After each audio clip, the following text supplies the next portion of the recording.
Welcome to the Animal Wellness Podcast, all about improving the lives of animals with better policies and practices in government and business. Brought to you by Animal Wellness Action, where we believe helping animals helps us all.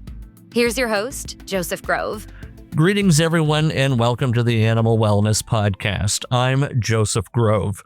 Before we go any further, I want to apologize for my voice. Like many of you, I seem to have picked up a winter cold, and the instrument, as it's insured by Animal Wellness Action, is a little froggy, so I apologize in advance for that. Today, we are talking about dogfighting, in part. Dogfighting is often misunderstood as a crime of the past or as a heinous pathology confined to certain cultures or subcommunities, something rare, isolated, far removed from everyday life. But the reality is far different. Organized fighting rings continue to operate across the country, leaving behind a trail of animals who are brutalized, discarded, and in desperate need of specialized care. That's why the policy work of Animal Wellness Action, particularly our push to pass the FIGHT Act, is so urgent. The FIGHT Act would strengthen federal enforcement against dogfighting by increasing penalties, restricting the trafficking of fighting paraphernalia, and giving law enforcement stronger tools to dismantle these networks before more animals suffer. But for the dogs already caught in that pipeline, survival depends on rescue organizations willing to take on the most complex and costly cases. That brings us to today's guest. Rochelle Steffen is the founder of Mac's Mission, a grassroots nonprofit rescue based in Jackson, Missouri, whose work quite literally specializes in special. Her organization focuses on dogs in severe medical crisis, neonatal puppies born with congenital defects, abuse survivors with catastrophic injuries, and animals who would otherwise face euthanasia because their care is too complex or too expensive for traditional shelters. Mac's Mission operates an intensive medical and neonate program supported by fosters across multiple states, stabilizing these animals, providing advanced veterinary care, and ultimately placing them in permanent loving homes. In many cases, they are healing the downstream victims of the networks of cruelty that federal legislation is trying to stop. Together, that continuum, prevention, enforcement, rescue, and rehabilitation, is how lasting change happens. Today, we'll talk with Rochelle about the founding of Mac's Mission, the realities of treating medically fragile and cruelty-surviving dogs, and why stronger federal laws like the FIGHT Act are essential to reducing the suffering she sees every day. Rochelle, welcome. Sometimes I write a mouthful, and I think while I'm reading it, why did I write that much? That's a lot of words. So at any rate, thanks for hanging on. Thank you so much for having me. No, great. Well, let's talk about your origin story, right? Who's Mac? Mac is a sad little pit bull that I rescued in 2011 from some people in a pretty poor community.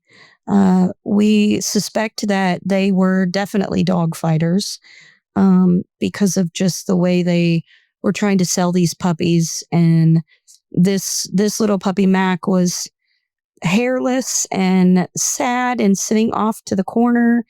And I was in art school at the time, and I knew that I wanted to help and had been volunteering my photography skills at the local shelter. And so I was getting into rescue even more so at that point. And I saw him sitting off into the back when I was helping with some community efforts in that area. And I efforted with my best friend to rescue him. And he just became something that changed my entire life to what it is now. And when was this? In 2011 is when I rescued him specifically. And like I said, the minute I touched him, he never left me. We became so bonded immediately that my entire life energy focused on then helping other dogs like him. Had you been involved with animals before? I mean, you said you were volunteering at the shelter, working, with photography. So clearly you had a heart for this. What were you doing vocationally at that time?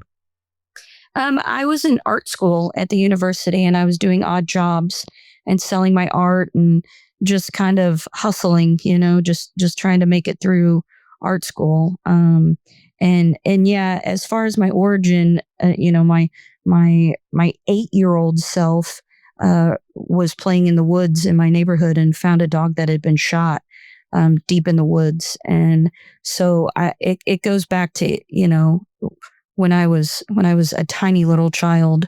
And then I've just always rescued them. But it really changed when I rescued Mac. Yeah. So that's been about 15 years ago, approximately. How big is your organization now? How many people do you employ? How many animals have you treated? What kinds? Give us a feel for how big this really got for you. Mac took off really well. I use the page just because I'm a little bit more shy in the sense, but I kind of use the page as his voice, and everybody really fell in love with him. So I think that's part of the reason it took off so virally in the beginning, is because everybody really fell in love with him as a dog that was growing up and doing all of this rescue work. And he was my super Mac and my superhero, and he saved my life as much as I saved his. And now, we got our nonprofit in 2014. And then we have a facility here with 3 acres here in Jackson, and we have a huge network of fosters. And our team consists of currently, I want to say one, myself is the founder and director.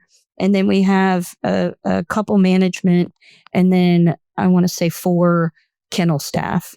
And so we're very small. We're 100% donation based, so you can imagine that we're as big as we are because we have limited resources in the middle of America also. But yeah, we work really hard with what we have, and we're able to save dogs that would 100% die without us. So we have a small team, but it's a pretty dynamic team. All right. I used to do some work for what sounds like a similar group in the Louisville, Kentucky area called the Arrow Fund. And it took its name from a dog that had been shot with a hunting arrow and left to wander injured in the woods. And the founder saved that dog, and it really, I think, similarly took over her life, and her organization grew, and it sounds very similar.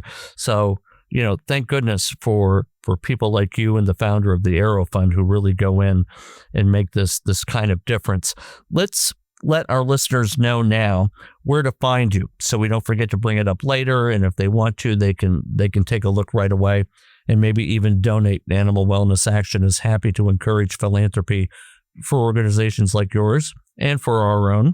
But where can they find you online?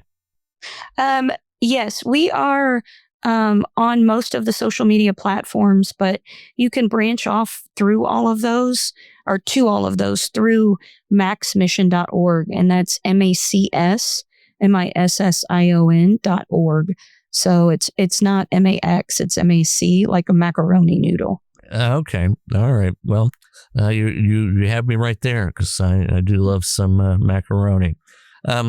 So I do want to talk a little bit about your experiences with dogs rescued from animal fighting. As I mentioned in my intro, we are supporting the FIGHT Act, which would give law enforcement these better tools to crack down on animal fighting, not only dog fighting, but cockfighting, which is another area of animal fighting where we focus. We just introduced the No Fight Act, which would ban airlines from transporting fighting roosters, for example, overseas to places where it's still legal to cockfight, enriching people in the United States who raise these birds. So animal fighting is very core to our mission, and I'm sure your experience makes it something that you're aware of quite well as well. Many people do assume that dogfighting is a relic of the past, but I can see you shaking your head no already. Tell us about your understanding of the prevalence of dogfighting and how you come across it. I didn't realize what dogfighting was until about 2007, when Michael Vick got arrested. I was helping with shelters and doing rescue work, and I was in art school at the time, and I had a dog, and he chewed up a bunch of. I used to sell football cards on the side and to make it through art school. And I pulled out all the Michael Vick cards and I had him chew them all up, and I put them on eBay and donated all the money. I raised $10,000, and that money went to the local shelter to try to help. So at that point, I really became aware of how catastrophic the problem is and how hidden it is, but that there's a lot of money that goes into it and the atrocities that come along with that. And so the legalities. And then I know, like in 2019, with my actual rescue work, we've rescued some along the way that have been, pretty chewed up from being in that type of situation, and rescued them. And then, I know, like, there was a couple, and a lot of times the rescuers that rescue these dogs need to move them out of that community, because the dog fighting people have this huge network, and they end up trying to come and get their dogs back because it might be a dog that did really well for them or something. And so we've taken dogs in our organization that have been kind of in the witness protection program from other organizations, other shelters here in very rural areas, where they've reached out to me and they've been like, I know these guys are going to get these dogs back because they're going to send their cousin to come adopt it. And so help me out and take these dogs. They're great dogs. They just need to get out of the situation. So we've done quite a bit of that, as our little rescue, tries to keep efforting saving those types of dogs. Right. I love your analogy, a witness protection program. And it was not a natural thought to me that part of the rescue and rehabilitation process may, if not these extra steps are taken, end up right back where they started from. So in cockfighting, normally it's the case that birds will fight to the death. And oftentimes the defeated bird, or maybe even perhaps sometimes the victorious bird, will be so injured that they'll be killed right away. What happens to dogs, assuming they survive the fight, who lose these rounds? Are they usually categorically killed, or are they rehabilitated by the owners in some way? I think the majority of the ones that lose the fight they're killed. They're either killed because their owners are upset and they don't want to waste their time on a loser anymore, or they're so catastrophically injured that they just dispose of them at that point. And then the ones that come through the fight, they might have had an ear ripped off, or part of their jaw ripped off, or their nose, or, and then they heal those dogs up in this archaic way of just kind of letting that heal or doing it themselves. And then they go on and refight that dog or use that dog in their breeding system to, if they can say that dog is champion, then they would benefit from utilizing that dog as a stud dog to then make other dogs that are going to have that genetic type of what they say is, that champion bloodline. But they come out, all the dogs come out of those situations pretty damaged. So, right. How do they end up with you? We end up. I've ended up with them through. There are organizations that will go through and try to. That they're found and then they're dismantled, and then we've been contacted by shelters that usually end up with them. Because then they become a court case. And, I know that a local shelter had some literally stolen, cut out of the shelter. So that's why that witness protection program that I was saying is important, because these people could end up with these dogs for months and they want to get them out of the area to keep them safe. And so they end up with me just through different means of, connections, and how we have the ability to do the heavy medical side and the other side of just keeping them safe. Mm-hmm.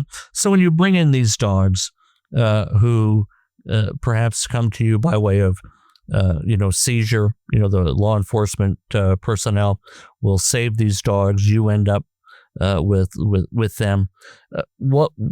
Talk about what kind of animals are they? Are they aggressive? Do you find that they're grateful in some way for what they perceive to be loving care? Pit bulls dynamically are such loyal, loving, just goofy dogs, and these people have pushed them and made them, and they make them eat. There's a thing where they make them eat. What is it? Things that make them kind of go crazy, and they beat them, and they force them to do these things, but generally that dog is just a good dog, and they have the ability to know that somebody is caring for them. So the majority of the dogs, and I can think of 2 dogs we had, it was Justice and Karma. Are 2 dogs that we got in a witness protection program years ago. And they were these ginormous, Justice looked like a giant silverback gorilla. He was this huge pit bull, and he would just roll over for belly rubs. But he was like this guy's champion dog. And, he just wanted to be a good dog. And he just was forced to do things because of these awful people. Mm-hmm. Now, when a dog is fostered, rehomed, who has come from a fighting background, do you find that those fosters or adopters encounter any residual behavioral challenges? Does that aggression they've learned to manifest resurface? We've never had any that have been so catastrophically dangerous that we've had. Most of the dogs that we've encountered have been, like, I can think of Justice. Justice didn't like new people. And so his adopter made sure that he wasn't, put in a situation where he was forced to be around new people without her, because he trusted her. He was fostered with her for a while, and then she ended up adopting him because she loved him so much. And so he trusted her, and she was able to then keep him in his little bubble of, if he met new people, it was in a certain type of way and safe for him. And then he was fine. Some of them, might not like kids, or some of them might not like, a lot of them don't like other dogs. Justin and Karma were good with other dogs. So it's just, I think each of them are so individual, that you have to really pay attention to each dog. They're not going to come out as a blanket bad dog. They're going to come out. Some of them are not able to be rehabilitated. Some of them are so damaged that the best thing you could do is potentially give them peace. You're listening to the Animal Wellness Podcast. We'll be right back after this quick word from our sponsor. This is Wayne Pacelli with Animal Wellness Action. We depend on countless people like you to support our fight for animals. Join us today by donating to further our campaigns to spare countless animals from cruel and needless pharmaceutical tests, put an end to animal fighting, liberate farm animals from extreme confinement, and so many others. Become a donor at any amount. Visit animalwellnessaction.org/donate to join our fight against animal cruelty of all kinds. That's animalwellnessaction.org/donate. Thank you. Now, back to the Animal Wellness Podcast. I've told the story on the show a few times about a Great Dane puppy I had many years ago who was stolen from our backyard through just an absolutely incredible chain of events. We were able to get this dog back, but he had been stolen and traded for the purpose of being a bait dog or a training dog.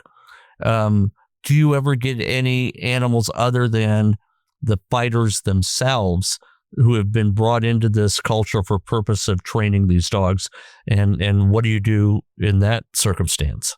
We've had some along the years that we assume could have potentially been some sort of part of that in a non-fighting way.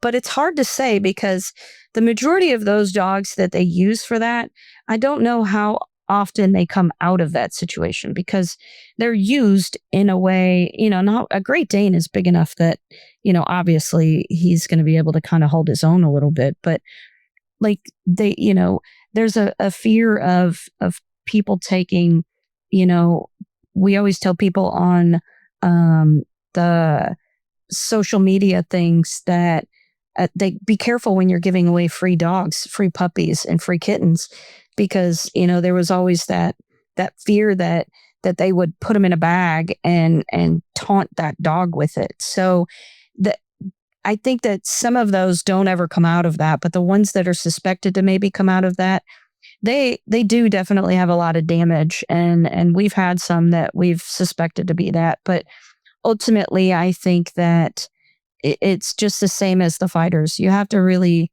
obviously, they're going to be terrified of dogs in most cases, which ours have been, but you just have to find the right fit. And we're so individualized on our adoption process that I think that we do a really good job of being able to find the perfect home for all of our types of dogs that we have. Random question. How many dogs have gone through your program and have ended up in permanent homes? Thousands. Yeah, I figured it would be that much. So let's talk about the process, right? A dog is brought to you. How do you triage the dog? What are the logistical steps? What's the action plan for bringing in a new animal? So normally we're very social media based, and my phone literally is going off 100,000 times a day. I can't even put it down. But we get a notification or a tag, and it's some sort of catastrophic problem. We just got a dog that yesterday, its two front legs are so broken they don't even know if we can save that dog, and that dog has had X-rays and they're catastrophic. The majority of the dogs that come to us are so damaged, and everybody in this region knows me and how focused I am on taking these dogs in and getting these dogs care. And I'm pretty tenacious. So I have the ability and the experience now at this point, because we've been doing it so many years, and a really good team behind me that we see the dog. We start the action plan. We are talking about what the dog's probably going to need, because we've probably had a dog like that already. So we know kind of what we've done with that previous dog. We get the transport going, and we get the ability to get that dog straight to an emergency clinic and start the treatment on what's going on with that dog. And we've had multiple 5-legged dogs. We had Narwhal, the dog with the unicorn horn. We've had every type of abuse and trauma, and just humans are awful. Humans are literally the worst animal on the planet, and they are cruel to these dogs. And now, especially with people having hard financial times in our areas, especially because we're so rural, there's an epidemic of the dogs being cast off and thrown off in the rural areas, and they're meeting these horrible things that, I can't even really put into words, but like the dog we just got, it has 2 broken legs. Somebody did something awful to this dog, and that's our focus, is to just fix them and get them healthy. I am as misanthropic as the next guy, but I will say that yes, certainly humans are capable of great cruelty, but for every instance I might cite on that point, I would point to someone like you, right? And to the people who work for nonprofits, like ours, and the many other folks who donate, who take these dogs in. So, yes, cruelty, but golly, there are certainly angels out there too. How do you take care of yourself emotionally? This has to be a phenomenal burden on your heart. It's hard. I'm not gonna lie. It's exhausting. We joke that it's kind of like, I don't even know if this is appropriate, but it's kind of like the mafia. Once you get in, it's hard to get out. It's like, I was truly born to do this. This was my true calling. I've rescued animals with my dad since I was old enough to walk, bunnies and turtles and the dog that was shot when I was 8, and a cat in a tree that I kept. And, I can give dozens of other things from my childhood. I think the majority of us rescuers are so purpose driven, and myself, I've had a very broken life that I resonate with these dogs, and I have to, like, it's an emotional thing. I have to help them because there were so many times where I wasn't helped. So I have to help them in order to have some sense of purpose. And that drives us. But I can tell you right now, I quit like 12 times a day. I'm like, I'm done. I can't do this anymore. I can't see another dog that's literally terrified of us, that he's having accidents on himself because we touched him, or a dog that's so broken into pieces because he's been shot, because he just literally wandered up to the wrong house, and or somebody that purposely hits them, because that happens. And so it's really hard. It's hard to put into words at how hard it is. I think that's why the suicide rate in rescue is so high, because we can't, every time we think we want to find some peace, we can't, because finding peace means we stop helping them. And that's not something that I can't. I will die rescuing a dog. I know this. So it's just, it's impossible. I try to have fun with my friends and my family and my kids and my personal dogs. And I try to walk in the woods and find rocks, and I try to offset those hard times by taking a few moments and trying to, process it. But it's doing something so special needs and so critically based, it's unlike most, like your Arrow Fund, you said that the rescues like us, are so few and far between. It's a niche that most rescues aren't doing. They're getting a normal dog, and they're not seeing a lot of the catastrophic parts of that. And that's all we focus on. So it's hard. Yeah, for sure. Just inferring perhaps, I hope not too much from some of the things you said, it's just interesting how hardship can make some people more cruel, but also hardship can make some people incredibly more benevolent and altruistic. It's a fascinating psychological paradox how we emerge one way or the other, oftentimes from circumstances that might on paper look very similar one to the other. Rochelle, is there anything I've not asked you that you would like our listeners to know about your encounters with dogfighting and rescuing the dogs, what can we leave them with that I've not asked? I think that if anybody feels compelled to do anything, I think volunteering at their local shelter or rescue. If they're not physically able, donate. And if they're not able to donate, then just share a social media post. The way the social media platforms are, you have to stay in their algorithms, which means you have to have engagement, and and we're completely funded by our social media platforms. If that stops, we close. And so even just sharing posts or commenting on them or engaging with them is something that helps all of us as a nonprofit. And I'm sure it's nonprofits across the board for whatever reason, veterans, children, homeless, all of the things. So just whatever your passion is, get involved. And, dogs, that's my thing. So obviously I'm going to push for, donating to us. We are super grassroots and we're tiny. We might be mighty, but we're tiny. And, having a bajillionaire benefactor would be pretty sweet right now. That would help a lot of dogs. But we spread our little bit of money everywhere we can, and just getting involved to come help do laundry or walk a dog or sit with a scared dog. That's how somebody could help the most. And that's the most appreciated. Sure. Veterinary care is so expensive in these cases. People probably don't realize how much it is. A few months ago, our dog got up on the counter and ate some chocolate chip muffins we left out. Bad dog parents. But just to have the dog evaluated with very little treatment, that's $1,000 right there.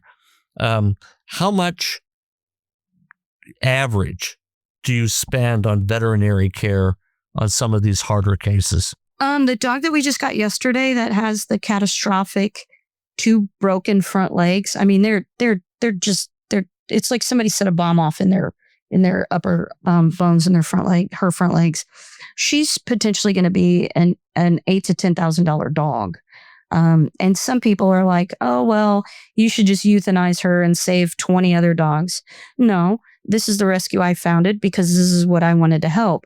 And I'm going to focus on that $10,000 dog, and other rescues, because there's hundreds of them, can focus on the other dogs. And so my hard push is raising that money for that $10,000 dog. And not all of our dogs are $10,000 dogs, but we've had quite a few that do get that high. I mean, our vet bills are astronomical every month. I'm sure that we're helping some of these vets even keep a second vet or a third vet. So and we could probably. And we have to say no. The amount of times I have to say no, that's just gut wrenching. And, that's why I was joking about a billionaire benefactor. I'm like, if we had money, we could save a whole lot more and have, a huge spay and neuter clinic, like all the things. Like I have so many dreams, but it's the vetting is so astronomical. And that is, and you say, you're a bad pet parent. You're not a bad pet parent. I have a beagle that counter surfs. I feel your pain. He's awful, so it's just things happen, and dogs are just like kids. They're going to get hurt and they're going to do stupid stuff. And that's just, for me, mine are part of my kids, so I feel you. I feel that muffin thing. Oh my gosh. So 3 ways to help: donate, volunteer time. And if I heard you right, even something as simple as liking your posts or sharing or commenting on them helps the algorithms share your posts farther, wider. Even that helps. So that's interesting news, a bit of action there that people can take. All right, Rochelle Steffen, thank you so much for joining us and for the extraordinary life-saving work you and your team at Max Mission do every day. maxmission.org. go to their website. You can see their social media channels. Thank you for listening to the Animal Wellness Podcast. Please be sure to subscribe so you don't miss an episode. And follow Animal Wellness Action on Facebook, X, Instagram, and LinkedIn. To stay current with all of our news and information and to take action to help animals, sign up at animalwellnessaction.org. Until next time, remember, helping animals helps us all.